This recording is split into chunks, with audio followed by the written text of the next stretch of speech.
Assalamualaikum warahmatullahi wabarakatuh.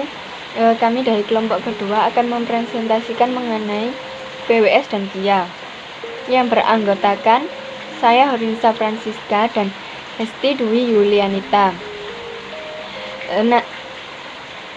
Nanti pembahasannya adalah pengumpulan data sasaran, perencanaan kegiatan, dan pelaksanaan kegiatan.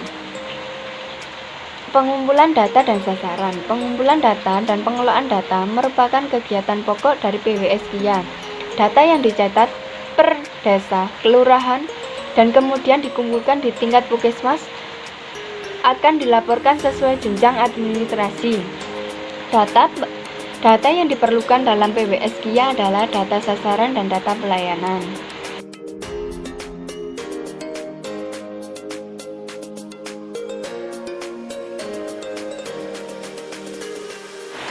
Pencatatan data.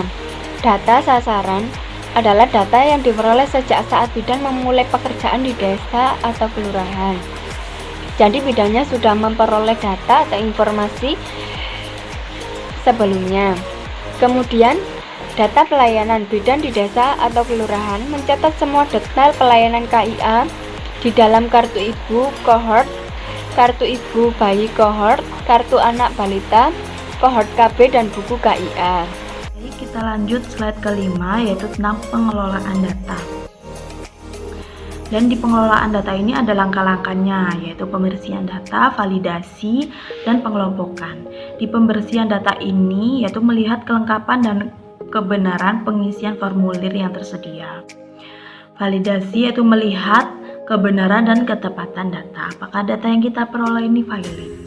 Dan untuk pengelompokan sendiri yaitu disesuaikan dengan kebutuhan data yang harus dilaporkan. Dan di pengelolaan data juga ada hasil-hasilnya. Apa saja sih hasilnya dari pengelolaan data? Yaitu yang pertama narasi, tabulasi, grafik, dan peta. Yang pertama narasi. Apa sih narasi? Yaitu narasi dipergunakan untuk menyusun laporan atau profil suatu wilayah kerja. Misalnya dalam laporan PWS KIA yang diserahkan kepada instansi yang terkait, seperti itu. Terus tabulasi. Apa tabulasi? Tabulasi dipergunakan untuk memperjelas narasi dalam bentuk lampiran. Jadi, tabulasi ini untuk memperjelas narasi yang kita buat, yang kita laporkan kepada instansi, gitu kan. Terus untuk grafik. Grafik ini dipergunakan untuk mempresentasikan dalam membandingkan keadaan antar waktu, antar tempat, dan pelayanan. Untuk peta tersendiri digunakan untuk menggambarkan kejadian berdasarkan gambaran grafis.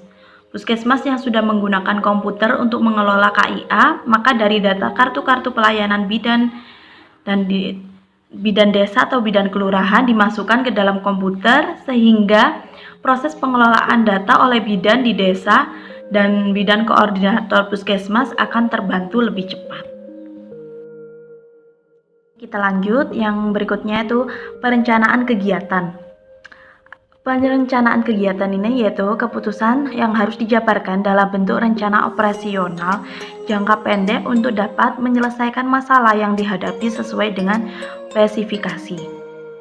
Dan untuk ruang lingkupnya yaitu rencana tindak lanjut tingkat bidan, yang kedua rencana tindak lanjut kepada kepala puskesmas dan bidan. Apa saja sih perencanaan untuk PWS KIA? Yang pertama yaitu memperbaiki mutu pelayanan. Yang kedua perlu prioritas intervensi sesuai permasalahan. Yang ketiga intervensi yang bersifat teknik. Dan yang keempat intervensi yang bersifat non-teknis. Baik, kita lanjut yaitu penata laksanaan kegiatan. Penata laksanaan adalah proses yang perlu dilakukan dalam penerapan PWS KIA dimulai dengan langkah-langkah sosialisasi, fasilitas, evaluasi, dan diikuti dengan tindak lanjut sesuai kebutuhan. Jadi, penata laksanaan ini kita bagi menjadi 4, yaitu ada di tingkatan provinsi, kabupaten, tingkatan puskesmas, dan desa. Dan masing-masing tingkatan ini ada 4 langkah, yaitu pertemuan orientasi, pertemuan sosialisasi, fasilitas, dan evaluasi. Untuk di provinsi apa saja sih itu, gitu kan?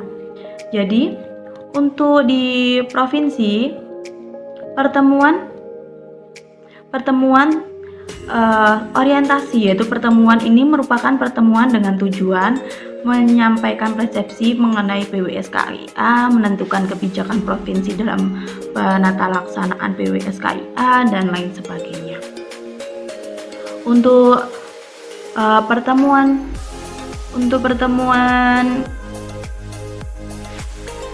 pertemuan sosialisasi ini, yaitu fokus pertemuan ini adalah untuk lintas sektor di tingkat provinsi dengan tujuan untuk sosialisasi tentang PWS-KIA.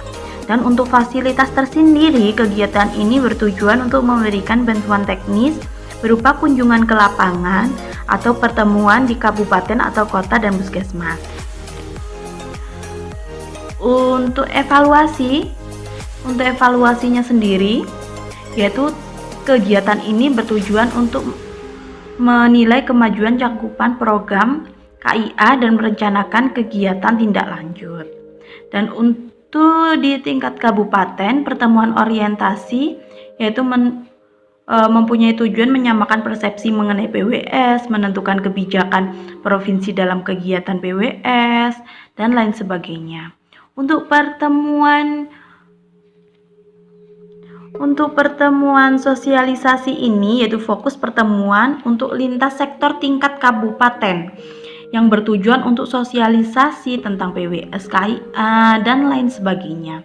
Yang ketiga, fasilitas. Kegiatan ini bertujuan untuk memberikan bantuan teknis berupa kunjungan ke lapangan atau pertemuan di puskesmas. Kita lanjut pelaksanaan di tingkat puskesmas.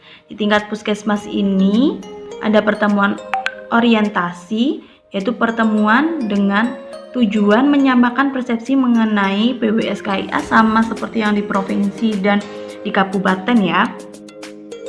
Terus lanjut ke pertemuan sosialisasi, yaitu fokus pertemuan ini untuk sektor lintas kecamatan desa yang bertujuan untuk sosialisasi tingkat PWS-KIA, menyepakati peran lintas sektor dalam PWS-KIA dan menyusun mekanisme pemantauan kegiatan. Untuk fasilitasnya yaitu menyusun mekanisme pemantauan kegiatan yang meliputi bidan desa, bidan koordinator, pengelolaan program KIA, kepala puskesmas, petugas gigi, dan lain sebagainya.